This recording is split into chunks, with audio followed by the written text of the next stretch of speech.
What danger came with a golden mask? What secret did the tomb hold behind its sealed door? These are not simple questions of history, but questions that touch upon our deepest fascination with the unknown, the line between life and what comes after.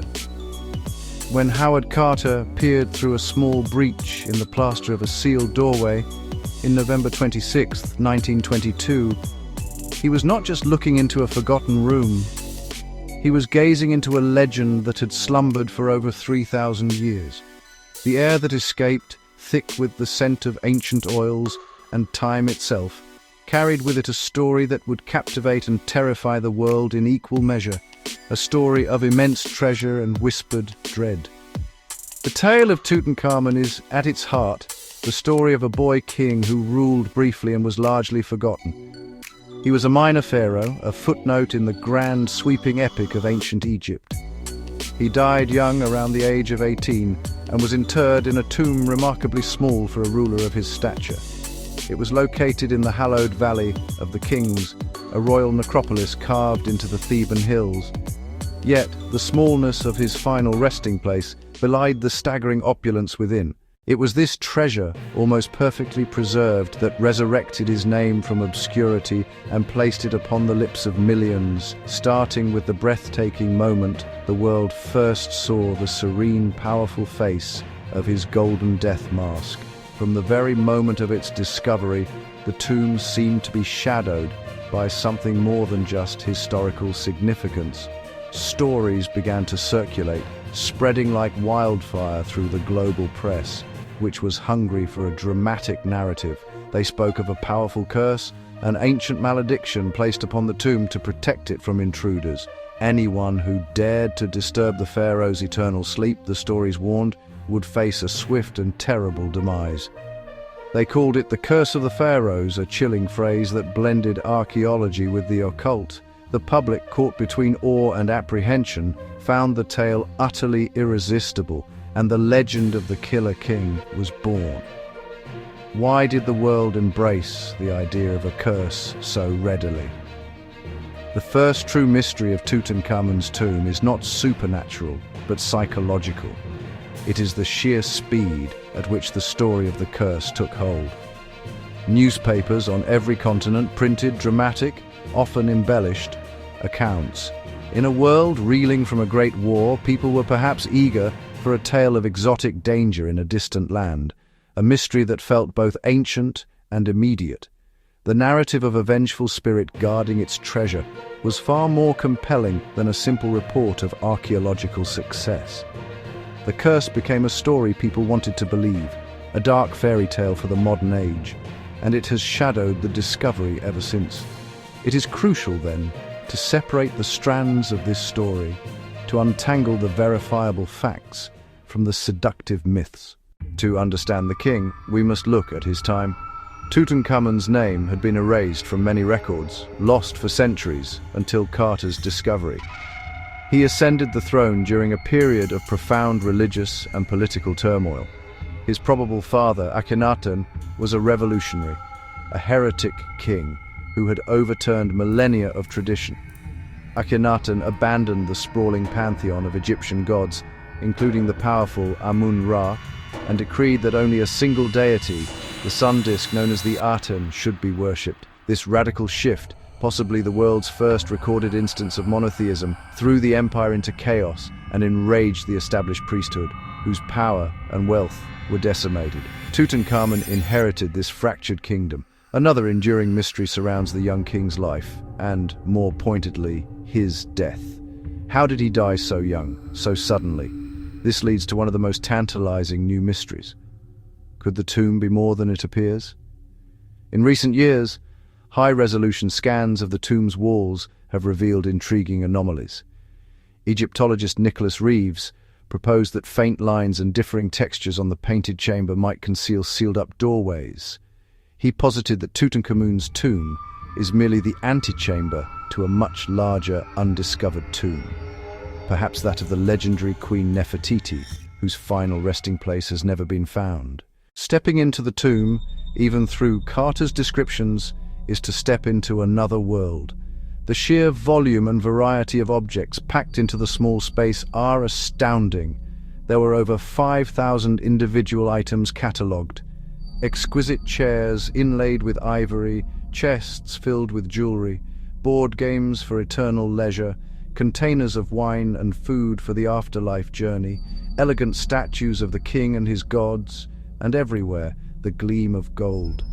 4 nested golden shrines, which in turn protected a stone sarcophagus, which held 3 nested coffins, the innermost of which was made of over 110 kilograms of solid gold. At the center, covering the head and shoulders of the king's mummy, was the mask. It is more than just a priceless artifact. It is a profound religious and political statement. The face, serene and idealized. Nekbet, the vulture on the brow. Wadjet, the cobra on the brow, symbolizing the king's rule over both Upper and Lower Egypt. The stripes of the Neem's headdress evoke the rays of the sun god, Ra. Inscribed on the back is a protective spell from the Book of the Dead, intended to safeguard the king's limbs as he journeyed through the underworld. The mask was not just a portrait, it was a divine engine, designed to transform the deceased king into a god. The meticulous preparation of the body and tomb speaks to the core of ancient Egyptian belief. They held a profound conviction in an eternal afterlife, one that mirrored earthly existence but was contingent upon the preservation of the physical body and the provision of necessary goods. The process of mummification was a sacred and complex ritual designed to halt decay and render the body a permanent vessel for the soul, or Kai and Ba. The tomb was a house of eternity, and the spells inscribed on its walls and papyri, drawn from texts like the Book of the Dead, were a divine roadmap guiding the deceased past demonic gatekeepers and through the final judgment before Osiris. Did these elaborate rituals and magical spells offer any real protection? This is a mystery of faith, not science. From a practical standpoint, they often failed. The historical record shows that tomb robbery was rampant in ancient Egypt, sometimes occurring within weeks of a burial. Even Tutankhamun's tomb shows evidence of having been breached and partially looted on at least 2 occasions in antiquity before being resealed and forgotten. The robbers were caught, or perhaps they simply took what they could carry quickly and fled. The mystery, then, is not why the tomb was robbed, but why the robberies stopped, and how the vast majority of its incredible treasures remained untouched for Carter to find. The narrative of the curse needed a victim, and it found its perfect candidate in Lord Carnarvon. George Herbert, the 5th Earl of Carnarvon, was Howard Carter's wealthy patron, the man whose faith and funds made the search possible. He was present at the opening of the burial chamber, a moment of supreme triumph. Yet, just a few months later, in April 1923, he was dead. He had nicked a mosquito bite on his cheek while shaving, the wound became infected, and septicemia, or blood poisoning, set in. He died in a Cairo hotel, and at the precise moment of his death, legend has it that all the lights in Cairo flickered and went out. His dog, Susie, back in England, is said to have howled and died at the same instant. The global press seized upon the story with macabre glee. This was the proof the world had been waiting for. Headlines screamed about the pharaoh's revenge, the strange coincidences, the power outage, a common occurrence at the time, and the dog, were woven into a narrative of supernatural retribution. It didn't matter that Carnarvon's lungs were weakened by a serious car accident years earlier. The cause of death was mundane and medical, but the timing was spectacular. After Carnarvon, the list of curse victims grew. Anyone connected who suffered misfortune was added to the tally. Arthur Mace died of pleurisy in 1928, Richard Bethel in 1929, Archibald Douglas Reed in 1924. Many were of advanced age or died from common illnesses of the era. Context was sacrificed for a good story. The most glaring counterexample was Howard Carter himself, the man who breached the seals, saw the treasure, and catalogued it for a decade. He lived another 17 years, dying in 1939 at 64 from Hodgkin's lymphoma. The orchestrator of the desecration outlived many accusers, a fact absent from sensational retellings. As the legend flourished, rational minds sought scientific explanations for the deaths. One theory claimed ancient tombs harbored deadly agents, bacteria, viruses, molds, a non-magical mechanism for revenge. Perhaps Carnarvon's infection was worsened by exposure to fungus or bacteria. Modern microbiology, however, has largely debunked dramatic tomb toxin claims. Ancient tombs can harbor molds and bacteria that harm the immunocompromised, but dry, nutrient-poor chambers are unlikely incubators for timeless superbugs. The real cause of Carnarvon's death: an infected mosquito bite in a pre-antibiotic age. Science's true power here is not explaining a curse, but revealing the king. CT scans offered a 3D view of Tutankhamun's skeleton, his age, injuries, and ailments. They reveal a clubfoot and a severe leg fracture that may have become infected, along with evidence of multiple strains of malaria. DNA placed him within his family tree, linking him to the mummy of KV-55, likely Akhenaten, and to the younger lady as his mother, a full sister to Akhenaten. That union explains genetic frailties that likely shortened the boy king's life. Under powerful advisors, he reversed Atenis reforms, changed his name from Tutankhamun to Tutankhamun, restored Amun, and moved the capital back to Thebes. He was a pawn in a larger game. His reign aimed to heal a divided nation and erase a teenist scandal. His sudden death and hasty burial deepen the enigma. Tutankhamun's fame is unique, yet he was one ruler in a magnificent line. Ramses the Great ruled for 67 years, fathered over 100 children, and filled Egypt with monuments like Abu Simbel. His tomb was vast, thoroughly looted in antiquity. Hatshepsut ruled as king, presiding over prosperity, commemorated by her stunning temple at Deir el-Bahri. Compared to such titans, Tutankhamun's accomplishments were modest. Few great buildings, no major wars. His importance stems from an extraordinary accident: the near-perfect preservation of his tomb, a complete royal burial assemblage.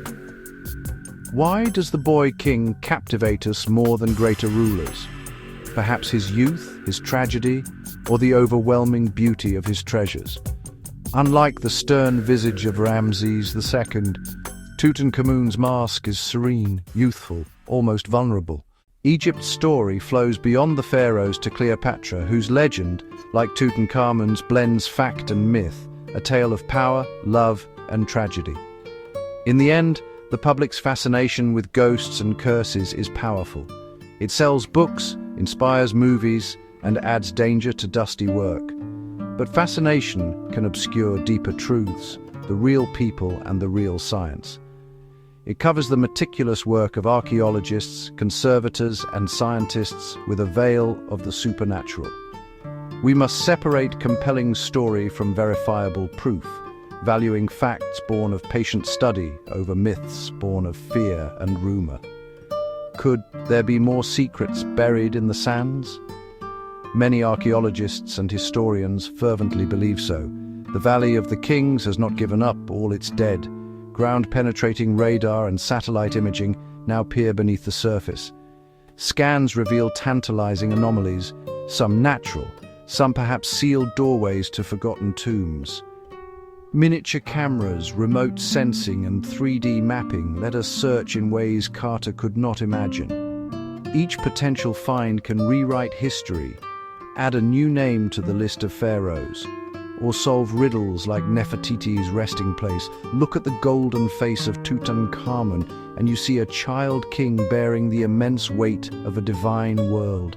Look at the contents of his tomb, and you see loving human hands arranging treasures for a journey they believed in. Look at the myths, and you see our need to explain the inexplicable, to give meaning to death and wonder to life. The Curse of Tutankhamun is a story we tell ourselves, weaving modern fears with ancient splendors. The real treasure he gave us was not a curse, but an unending quest for answers. The dust of the valley has not settled. The search continues. If this journey stirred your curiosity, Subscribe for more mysteries, more facts, and more untold histories waiting in the dark.